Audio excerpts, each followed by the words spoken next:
Want to try this again?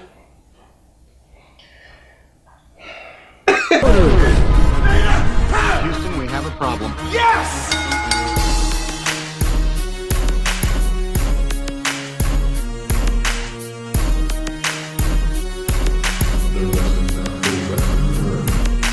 What you gonna do? What you gonna do?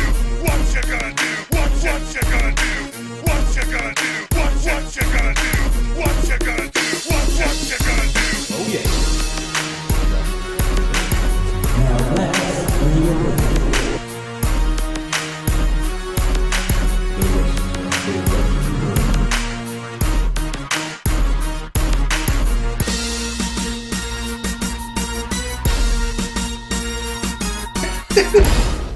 So, I guess we're going to break down the fourth wall and let them know what happened, huh? Let me explain. All right. We originally did this before. What you asked? We did a Survivor Series 2017 preview video to discuss the matchups and the many stories that could potentially come from this year's Survivor Series. Mm-hmm. About 2 weeks ago. Yeah. Clearly quite a bit has changed since then. So here we are again, and we have to re-record this 2017 Survivor Series preview show. And here we are. Once again, by the way. Well, for those who are new to the wrestling realm, for those who don't know, allow us to introduce them. I am Brian H. Waters, and I am standing next to, he's still remarkable. He's still impeccable. He's just evolved. But you know what? One thing that's never changed. He is the real Dwayne Allen, not the person who caught Tom Brady's 68th touchdown pass. No, not that guy. I'm the real one out. The real one. And by the way, that was a throwback. I don't even remember that type of intro. That was 2011. That was Mr. Main Event. Mr. Main Event showed up for a quick bit. That was funny. No, you still got it. That was good though. Thank you. Right. So, Survivor Series. Let's get right into it. Yeah. Man, you know, it's nothing like this time of year. Mm-hmm. You said this is your favorite time. It's where you really get into wrestling. You get focused. Yeah. You know, the things, you know, the gridiron doesn't really matter. You really mad at football this year, aren't you? I just don't care, man. Yeah. Like, I mean, look at all the wrestling that's going on. We got New Japan is going to a new level. Now, I was impressed with Wrestle Kingdom. What was it, 8? Yes, that was the first one I began to. Yeah, and I remember you told me about that, and I was like, okay, man. Remember our good brother Charlie Speed from podcast Pain? He was like, dude, it's the best show I've ever seen. So I remember I watched that, and I was like, okay, you know, so you know, don't really follow it as much, but now I'm like, I gotta see it. And then you got Ring of Honor, which is finding, you know, getting back to that level where it was years ago. Looking like 2015 all over. And how about the NWA? Yeah, I'm interested. And by the way, let me say this now, once again, because while I'm on camera saying this, I don't know if this is real or not. Rumor and Innuendo says, I saw something on Instagram, was his tweet, or Eric Bischoff saying something, game has changed, stay tuned. Yeah. And I heard Hogan and some other people who happen to be WCW guys said the same thing. Okay. I don't know if it had anything to do with... So what he did was he bought a promotion in Cleveland. Oh, okay. Yeah, and it's, you know, Cleveland already has a big promotion. Pardon me, the name escapes me, and I don't want to take a guess and get it wrong. Yeah, because that's just disrespectful. Yeah, so, but Eric Bischoff allegedly bought a promotion in Cleveland, and people are saying, you know, he got a lot of work to do. And one thing we know about those WCW guys, they like their toys. Sometimes they ruin it. Everybody's not Dusty Rhodes, but nonetheless, I mean, look what Bischoff did for WCW. It was in the toilet, and he beat McMahon. Not many people can say that. But, you know, like I said, I'm interested in this NWA, you know, and then we got more access to wrestling than we had when we was doing this thing back in 2011, 2012. Like, we got the Fight app, you know. Absolutely, yeah. But Survivor Series. So that's the reason why, you know, I care less about the NFL right now. Yeah. But we got Survivor Series coming up, and, you know, it started off as a Thanksgiving tradition, 1987, an excuse to put Hulk Hogan and Andre the Giant back in the ring. But now, this year, I mean, new traditions are going to be created. Yeah. And you know, it's kind of, it's experiencing a rebirth to how prestigious it was. We, like you said before, mixing all these pay-per-views in one, Night of Champions, right? What's the Bragging Rights and Survivor Series, Raw vs. SmackDown, every match. That's what I'm really looking forward to, with the exception of the Cruiserweight match. But that's what I'm really looking forward to. Right. So, I mean, but like I said, I remember the days where, you smelled the turkey cooking because it was on Thanksgiving Eve, that Wednesday. Right. And then you smelling the food cooking for the next day. You watch the Survivor Series. Then the next day you talk about it at dinner. So it's going to be a little different. You talk about Thursday, but, you talk about Survivor Series, Raw, SmackDown, NXT. Yeah. We're bringing back War Games, man. Yeah. I think that's the biggest thing about just this time of year. Remember, we've been having conversations before about, I said, I don't know what it's about to fall, man, but I just really get in the mood for a lot of wrestling. Mm-hmm. And just the climate of today when it comes to technology, like you said, what we have access to.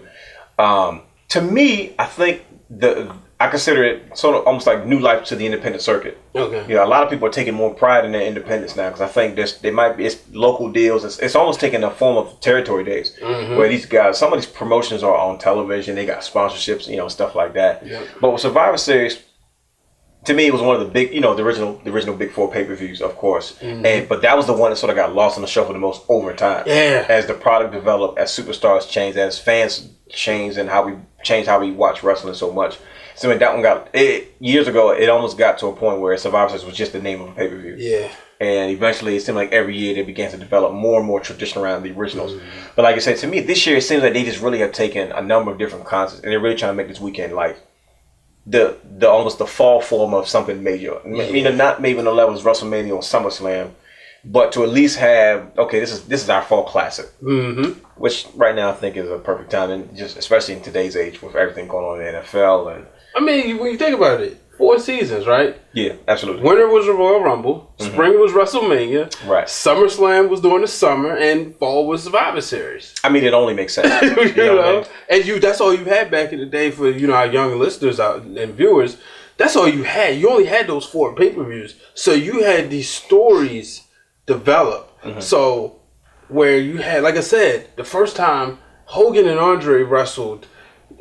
March 1987. Right. They didn't see each other in the ring again in a big fight field until November 87. Right. You had your WWF superstars, you had your live shows. I don't think Saturday's Night Main Event was out yet. Right. But still, and then you was a primetime wrestling. Yeah. But as far as what you had to pay for, you had to wait. And then they had the 4, which eventually turned to 5 with King of the Ring, which kind of left. It'd be cool to see them bring that back. But I don't know if they could do it to the prestige where it was before, because the longest time King of the Ring served as the Royal Rumble for the SummerSlam. Yeah. Right. But now you got Money in the Bank. Yeah. But, let's get ready to get started on this card, man. Okay. Oh, boy. We gonna start. Let's start with the top. The traditional match, Raw vs. SmackDown. So, you care to tell people what you had said on the last show? Because, new developments. Yeah.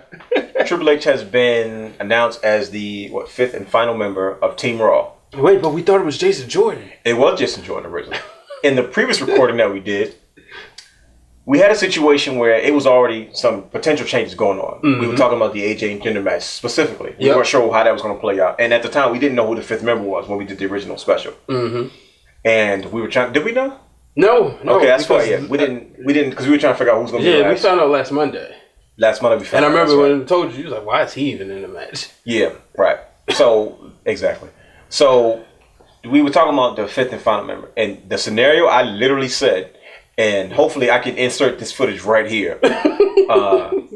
I sat there and said, I think the potential situation was Kurt Angle's going to have a hard time finding out that 5th member, and Stephanie's going to come out and say, you don't have to worry about it. I had the 5th member, and Triple H is going to come out. And that's literally almost exactly what happened. Literally not too long ago before we actually recorded this video. They gave you the book? They gave me the book, man. and I'm tired of not getting paid for this. They owe me some money. Right. Because great minds think alike. I'm sitting here and I'm like, where's the footage? Because I sit there and set this last time in the last recording that we did. But let's look at the dynamic of what you're looking at. The blend of old school and new school, and we talking not just guys. We talking about future players because we've always had this conversation about future players. You know, I always try to put couple young guys in the match. Old school values, new school money. Old school values, new school money. That's probably going to hear that again at some point, right? And so you got your young players, you got your old dogs, the vets, and you say, okay, there's plenty of stories to tell. So let's look at Raw side, right? I'm listening. Top of Triple H. Yep. You got Kurt Angle. Those two already got history with themselves. I mean, come on. These guys got to be on the same team. And ironically, once again, Stephanie McMahon is once again in the middle. That's storytelling right there. Samoa Joe. Yep. Braun Strowman. Finn Balor. Okay. So we got two NXT guys. Two Triple H NXT guys. Yep. You got the monster among men. You got Kurt Angle. You got Triple H. I'd say it's a pretty balanced team. Oh yeah. Two of your young studs. Not to mention the former Dusty Classic winners. They were tag champs. They won the Dusty Classic, they right? Definitely did. The tag team tournament. Yeah. It was Finn and they won it. Finn was the NXT champion. Bingo. And everybody's like, oh, because I thought he was going to turn. I said Simone was going to turn on Finn, but I think they honored Dusty's properly by saying, let's just keep it straightforward. And he did it later. Because not too long after that, he wanted that title match. And did they put on some matches? Yes, they did. And I think that there's more where that probably came from. So you have SmackDown side. Yeah. Captained by Shane McMahon. You have Randy Orton. Correct? Yep. You have Shinsuke Nakamura. You have, who else is on that team? Bobby Roode. And fifth and final, the man himself. The greatest WWE superstar in history. And I know I'm going to get a lot of people hating on that. And I'll explain one day. And it's John Cena. No, I can't say it like Tony Chim. I ain't even going to try. Yeah, I thought about you. I was like, how's this sound in my head? No, it wasn't coming out right. Nah, baby, it's just somebody else. What do you think about John Cena? So, because he's free agent now. Let's not forget that. Everybody's like, oh, he was just on Raw. He's a free agent. Even when he was on Raw, it's not like he's a free agent and he signed with Raw. He made it very clear he's a free agent at this point. So what I thought was interesting, right? Okay. Stephanie McMahon says to Kurt Angle. Okay. You got Jason Jordan on your team. Yeah. Who is Jason Jordan? Oh, he's so athletic. No, Kurt. Who is Jason Jordan? He's my son. And she basically lit him a new one saying, you got John Cena out there as a free agent. And you going to grab Jason Jordan? I don't blame her. You know what that reminded me of? What's that? Remember the time, we cross platforms here. Remember the time in NBA when the Lakers had a chance to get Jason Kidd and they wanted to keep Andrew Bynum and Kobe was caught. This is in the earlier days of TMZ and I don't want to call it self, but with them handy cams. Yeah. And he would walk into his car. It's like, man, Andrew Bynum's effing Jason Kidd. That's that reaction Stephanie McMahon had. Stephanie McMahon, Helmsley, whatever you want to call her. Right. She was like literally upset. Like, did she go by that, by the way, on television? Just Stephanie McMahon? I just wondering. Yeah. I don't know. But she was like really upset. Like, you really going to leave? Like, it's John Cena, the 16-time champion, Jason Jordan. And so terrible decision, by the way. Yeah. And Kurt getting, there's emotions involved, and you see Jason Jordan out there crying, "Daddy, please." And I thought he was going to turn on him. I said, "Oh, here comes the heel turn. He's going to get mad and whoop him." Probably would have did better. It's probably. I think it's going to come. He's going to be like, "You let this happen to me. You owe me." Yep. That'll probably bring it out. If that don't work, and I'm glad I'm saying this now. So by the time this goes up, if it does happen, but then you look at Triple H. Okay.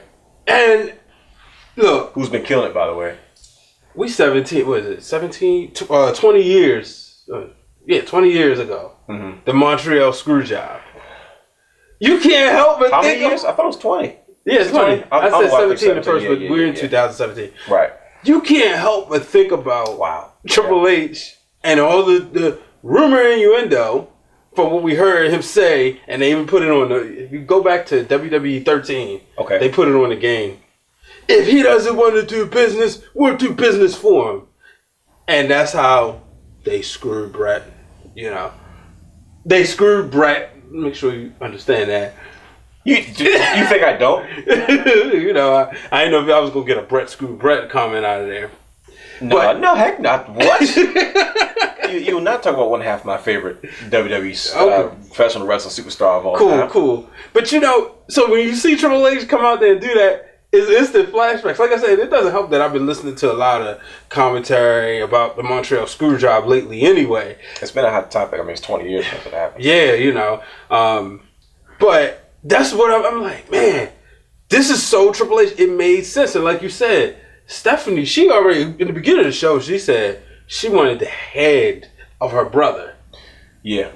Jason Jordan's not going to get it done. Now, he may down the line, who knows? But right now, you ain't got time to play potential. You're not putting in your fourth string quarterback and hoping that he becomes Tom Brady. No. Yeah, that doesn't make sense. You need Dan Marino in there right now. You need to go in there and take care of business. Maybe a bad analogy because he never won any championships. You need Troy Aikman in there right now. Go ahead and take care of business. It had to be a Cowboys quarterback, by the way. Oh, who you wanted to be? Joe Flacco? No. That's what I bet now. It's just like... All right, so give me a prediction. Oh, wow. This is going to be a tough one. It is. Raw, SmackDown. I don't want to get into details because we'll be here all day. I think Raw pulls this one out. Okay. Think about it. Every bragging rights pay-per-view or every SmackDown versus Raw type match we got, SmackDown's always won. Mm-hmm. Trying to put over the blue brand. But I think this is the year that they finally say this is the flagship and we finally won. And if they do, it won't hurt SmackDown because SmackDown been holding it down and been killing it. So those other times I felt like they needed to do it in order to get you to respect SmackDown at least. Yeah, but to be honest with you, if I'm being realistic, if I'm being realness right now, I really don't think the match is going to even go that far, to be honest with you. I think it's eventually going to break down and it's going to sort of set the next chapter for what we're probably going to see on the road to WrestleMania. Oh. Whatever that is. Like I said, we're looking at AJ and Shinsuke on the same team at some point. Mm-hmm. There's been some teasing going around. You know what I mean? Let's not... I remember one of the first things they said when Shinsuke and AJ had their last match at Wrestle Kingdom together, and they both knew they were going to do it. Somebody said they're going to do this again, and I'm like, the road to WrestleMania is a month and a half, 2 months away. You know what I mean? Where it starts, and then you also got guys like Joe and Finn. I think got unfinished business. Yeah. You know what I mean? Kurt and Triple H unfinished business. These are all WrestleMania matches that I'm hearing about. So Bobby Roode, Randy Orton. I know. It sells itself. I mean, look at them; they both look like $1 million. As far as I know, I think Bobby Roode's older than Randy Orton. He's instant. I think he 40. Randy's 37. I would think so because Randy came in young. Randy's 37. I think Bobby Roode is 40. Yeah. But yet, look at their careers. But I think Bobby Roode's programmed for a program like that. Like he's already there. Mm-hmm. I think we're looking at potential WrestleMania matches. Like they could be telling us the WrestleMania match card with their matches, like Kurt, Triple H. I think they're slick like that. New Orleans is so lucky. AJ Shinsuke, Bobby Cena, Roode. Braun. Maybe not WrestleMania, but down the line, definitely. Well, I don't know. Maybe it just depends. Cena's a free agent. It's always the 2-1 guys on both those teams where it's like they're not really involved in anything. But I think we're going to see Samoa Joe and Finn again. Yeah. And I think we definitely want to see Triple H and Kurt Angle again. Oh yeah. Triple H is known for calling people out about them being a shell of themselves. It happened quite a few times, and it usually ends. Did to Ric Flair. That's what I'm saying. They did to Shawn Michaels, and it usually ends with whoever he's talking about snapping out of it, and then they have a wonderful feud that we benefit from. Maybe not them and their old bodies, but we get a good kick out of these matchups. So I think Raw pulls with this. I think Triple H and Kurt Angle are going to do something or say, Yeah, well, let's move on to the champion of champions. Who is the better champion in the company? We got AJ Styles and Brock Lesnar.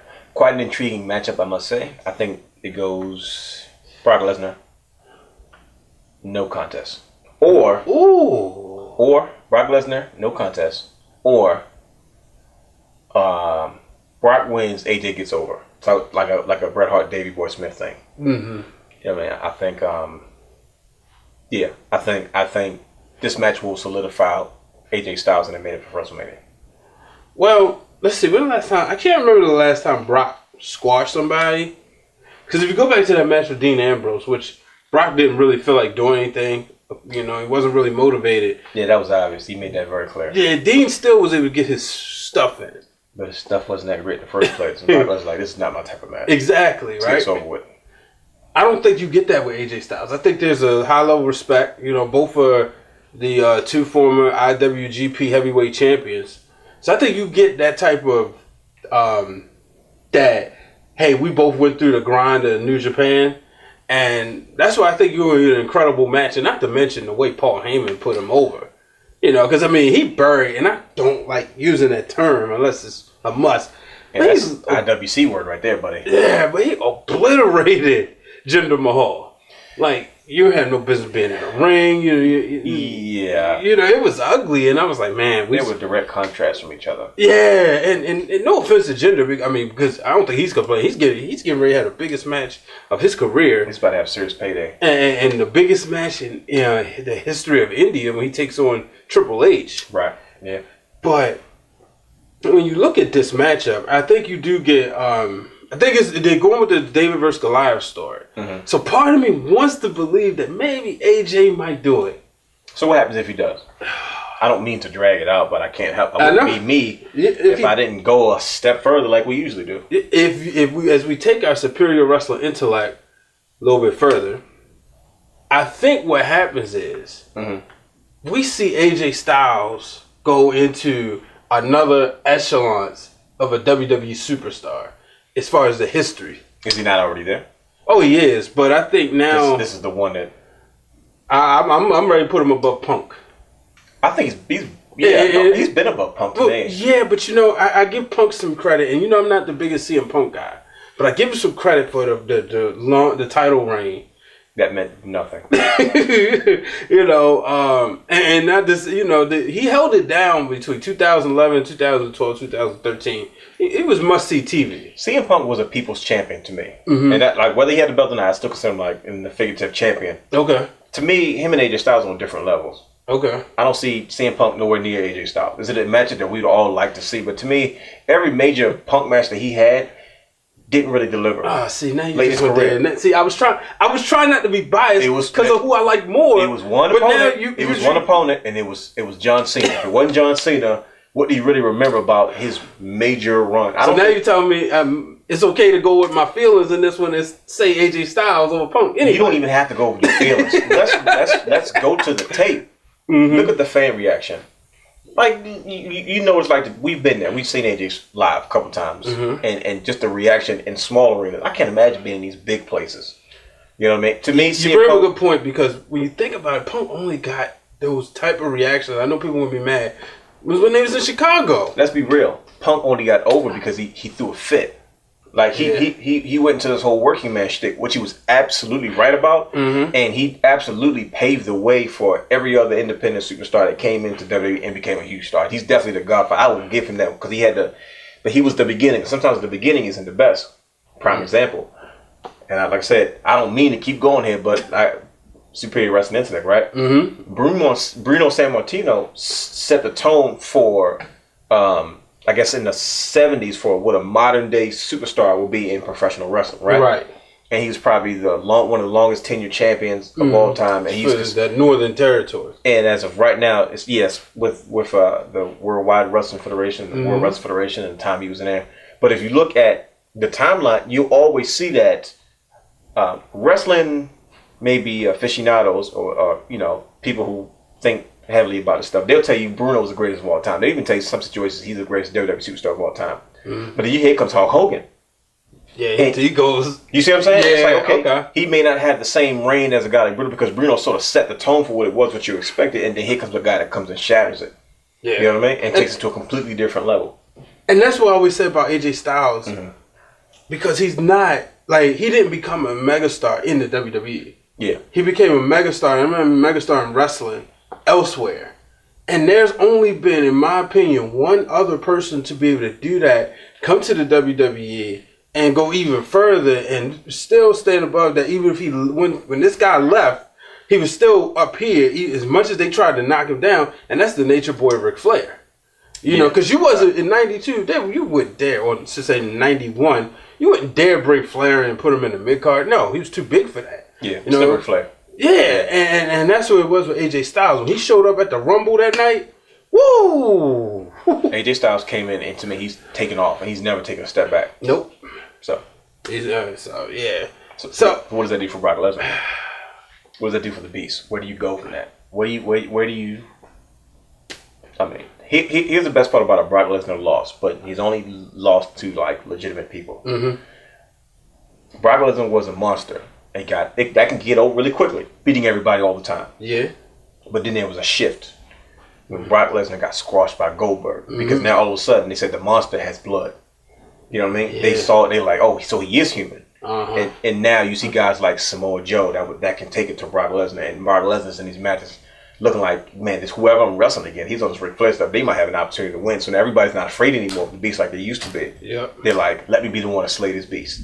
Mm-hmm. You know, maybe AJ Styles is the one to slay the Beast. It's something different about AJ Styles versus the Strowman and Samoa Joe. That's AJ Styles is a 2-time WWE champion. That's true. They took Brock to the limit. Mm-hmm. But they couldn't get it done. Right. AJ, and this is where he reminds me, like this guy Bret Hart Diesel, Survivor Series 95, like it's staring at me in the face. Where you had Diesel come out there, and he was Big Daddy Cool. He ransacked everybody for a whole year. Mm-hmm. And then he goes against Bret Hart. And the story was, as long as Diesel was on his feet, Bret couldn't take him. Okay. But you knock him down, and Bret could outsmart him, Bret could beat him, he could wrestle him. And roll up pin, 1, 2, 3. The ultimate storyteller. Yep. So maybe sense. That happens. Okay. But you know what? I'm gonna ride with my guy. I'm going down with the ship. If he go down, AJ Styles, baby. Me too. All day.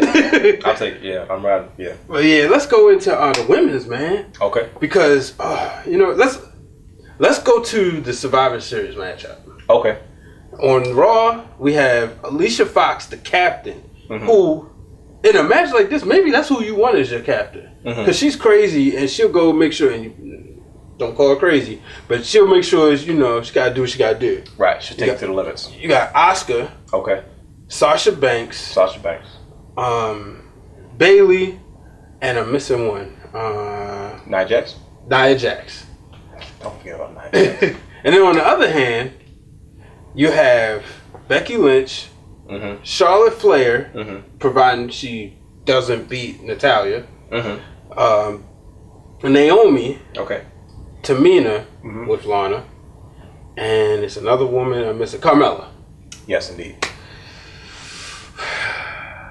Man, I know we got a lot of distractions, but I'm going to tell you my ultimate prediction. Okay, what you got? I'm going with SmackDown, and I see a Bayley heel turn.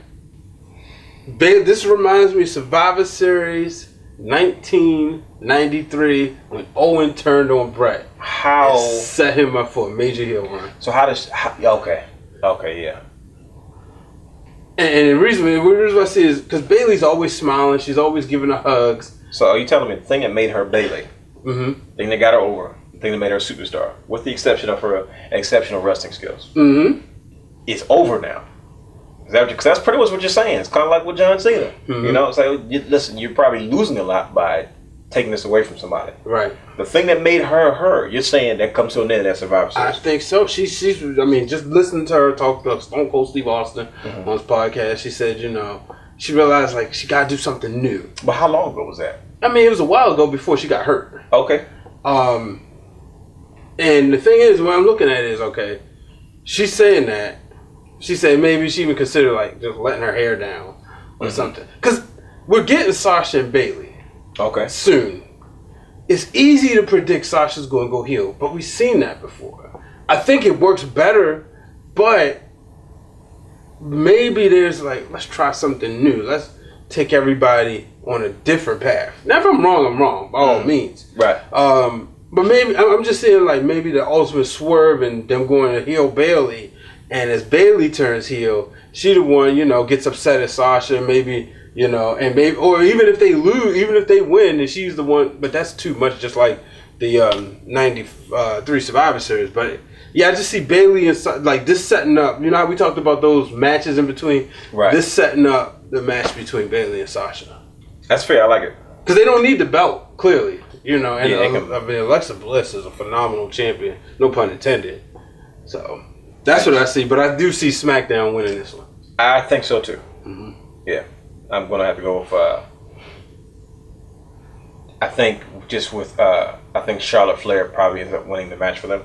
Of course. I think she's about to rebuild her momentum, going back into just with everything with Ric Flair, his health getting better, than the wonderful 30 for 30 they did with ESPN documentary. Yeah, shout out to those people over there. The success from the book that her and her father has done was a dual autobiography or something like biography. Yes, I gotta add that to the collection though. I think the Charlotte momentum is naturally, and that's what you want, because there was always a joke. I think Big E said, "Oh yeah, she's about to be a 30-time champion in 8 months."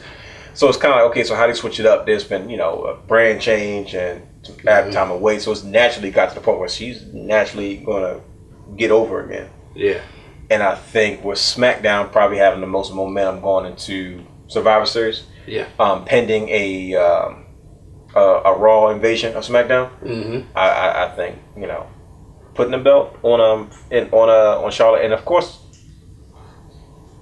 Natalya and Charlotte's history.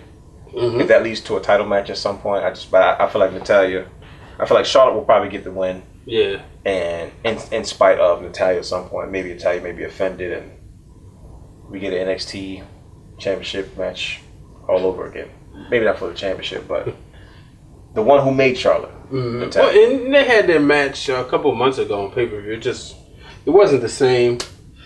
But I do see, I gotta agree with you there. I think Charlotte wins the match for him. But I want to go right into the women's title for title, or not title for title, but champion versus champion. Champion versus champion. Alexa Bliss, right now, pinned as we shooting this right after Raw.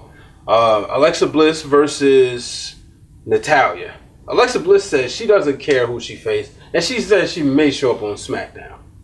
Now, we're going to not know that she showed up on SmackDown. Right. I think she cost Charlotte the match, and then that will keep Charlotte in the title contention. Yeah, title contention, and it's just like, but Alexa Bliss and Natalya, I really wish they would have went with your idea. If you don't mind me sharing it. No, by all means. Iron it out. Go ahead. Where they would have showed up and stole Natalya's belt. Oh, that would have been a good one, man. That would have been a good one. Yeah, that's something I was like, man, I really want to see that. I really want to see. I was hoping that if and it is still possible though. It's still gonna happen because we still got about a week as of this recording before. Survivor Series Sunday. We got a day because literally as of recording this is that Monday Night Raw, so the following Tuesday on SmackDown. I would have loved for Alexa Bliss or some type of Raw siege of SmackDown and they beat down Natalya and Alexa Bliss to say, you know what, this is my title. And snatching that thing from Natalya. I mean, she's held both belts. And she's the only one as of right now. You know what I mean? To say, with the exception of Charlotte because it's coming soon. But for the only one that's held both Raw Women's Champions and SmackDown Women's Championship title, I'd have beat her down and say, you know what, I'm taking this. You want this, come get it. Son. And then she's doing photos, obviously with her pose with the belt. Exactly. Can you imagine her pose with both of those titles? Like, both of these are mine. Doing it for the gram. The disrespect, though. Yep. Just take somebody's title like that. Every major feud happens that way. Somebody takes somebody's title. How do you feel about taking titles? I think it's hilarious. Okay. Because it's so disrespectful. It's like, you really just. I know some people can't stand it. They hate. I don't mind it. I don't want to see it every feud, but when the feud calls for it, it's like blood. If it means something, and it writes itself. Like, she's the only one that's had both titles, so she can legitimately say both of these belong to me. Snatch. It would be funny if she did that and she put her plates on it. That would be disrespectful. Because I'm pretty sure she still have them. And she you see Alexa Bliss's plates on both of them? That would be disrespectful. So who you like in that match? I like Natalya, but I think they're really working to get Alexa Bliss to be the next one. Yeah. She's probably the most consistent all-around player. A lot of other girls can wrestle. Maybe not as convincing on the microphone. Like Sasha Banks. I love her to death. You do? I do. But I'm not a huge fan of her about her overly tough girl. Like, yo, no offense. We know you're from Boston. your accent is a little too thick, and you're just like, you're coming off like you just tough bad girl. I'm like, you don't even sound that way. Versus Alexa Bliss she's snarky. She's kind of fiery. She's, as Booker T calls her, a spark plug sometimes. She's the best overall Like, she's small, but she's good in the ring, but she can entertain you on the microphone. Probably said the worst thing she ever did was that Bailey's Your Life thing, but I'm sure that wasn't her fault. The writer's probably. I'll take that. If that's the worst thing she did, I'll take it. And that's why she's in the position that she's in right now, because I think she's the best. Like, people think, oh well, she's little, I can wrestle, but it's not just about one thing. Mm-hmm. She's the best. Like, you give me 3 and 4 things in one thing, it's like, okay, we can probably go with you, because we can. It gives you a versatility that you can sort of work with creatively. Yeah, you know what I mean. You don't have to have your champion wrestle on the show every month, because that's what you're known for. Mm-hmm. One of the reasons back in the day we used to Ring of Honor tape is why I couldn't stand Davey Richards as a champion, because all he's going to give me is just these really good technical matches. Yeah, I appreciate that, but I was never an amateur wrestler, and my appreciation for the art of wrestling isn't as deep for the entertainment value. Okay, I watched wrestling because I was a kid and it was entertaining for me, not because wow man, it's such a. Some people like it for that reason. Some people love the art of the technicality of the wrestling and stuff like that. Me, I'm like, I like to be entertained. Yeah, and he wasn't going to give me that. So when Kevin Steen beat him, Kevin Steen was going to say something crazy in the mic. He was going to antagonize Jim Cornette. That was some good stuff right there. You know what I mean? He was going to package power drive somebody, F5 them, and he probably never really wrestled on the actual show, but he cut promos for like 4 or 5 weeks, and I was okay with that because there was versatility with what he can bring to the table, not just, I'm the guy, I'm going to give you 5-star wrestling match. You know what I mean? Yeah. So that's why I think, when I think about Alexa Bliss, that's why she's in a position. I think she's the one to go over. I'm agree with you there too. Mm-hmm. Do we see a cash-in? What's the rules? Once again, that's another scenario. That's something, this is all new. Mm-hmm. That has not been ironed out. Like I was saying before in the previous recording, we don't know the rules set for this Money in the Bank contract. Next time on the Wrestling Realm. They shouldn't have left. Now, understanding how you feel about global wrestling, you still rather see him in the WWE? I just think he belongs there. Okay. He's too good.